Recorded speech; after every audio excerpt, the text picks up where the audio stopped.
There is a deep disconnect between mind and body in our society. We live in a brain-centric culture. We think, therefore we exist, as Descartes said. The body is relegated to the background. We see it simply as an object unrelated to us. We may be concerned by its aesthetics to a lesser or greater extent, but that's all. We usually consider the brain as a solitary conductor, giving orders to the rest of the organs. However, he is more of a listener. He is constantly receiving information from the body. In the spinal cord, which connects the central nervous system to the peripheral nervous system, there are almost 10 times more connections that go from the body to the brain than the other way around. This means that the flow of information occurs mainly from the bottom up and not from the top down. As Antonio Damasio says, we are not thinking machines that feel, but feeling machines that think. Therefore, from the neuroanatomical point of view, there is no distinction between body and mind. Both are two sides of the same coin. Different, yes, but inseparable. Despite this, we are stuck in our heads.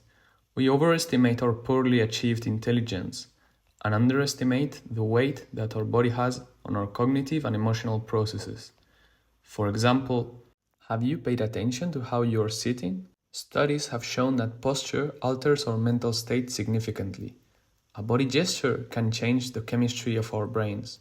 If you expand, networks of trust and security are activated. If you smile, you are able to remember better and be more focused. And vice versa.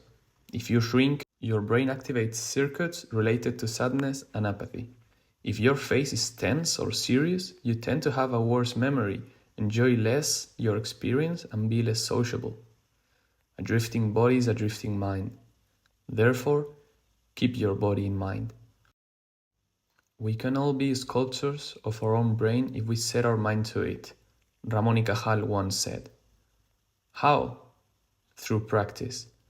The 86 billion neurons in your brain are constantly adapting to the stimuli you give them. That's brain plasticity.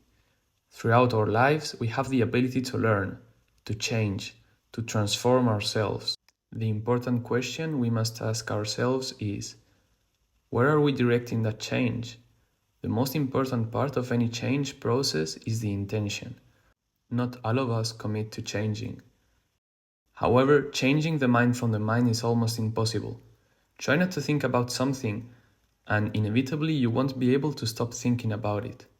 Therefore, to change how we are, we must develop a better relationship with our bodies, that is, with ourselves, and work in this way from the ground up.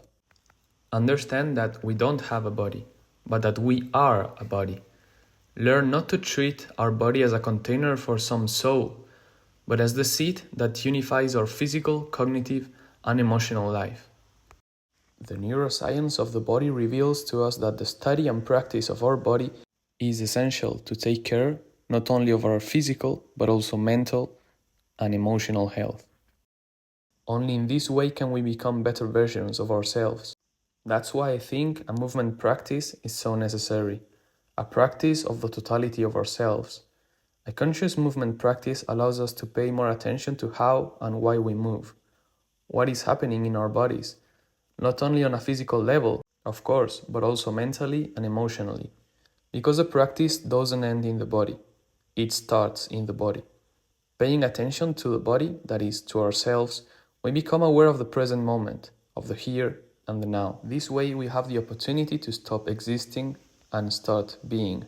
As Dr. Nazaret Castellanos says, we all have the responsibility to look for a better version of ourselves. The responsibility to take care of yourself, to offer yourself and offer others the best possible sculpture. By practicing movement, in reality, we are practicing ourselves. This is how I sculpt my brain, and you can too, if you put your mind and your body to it.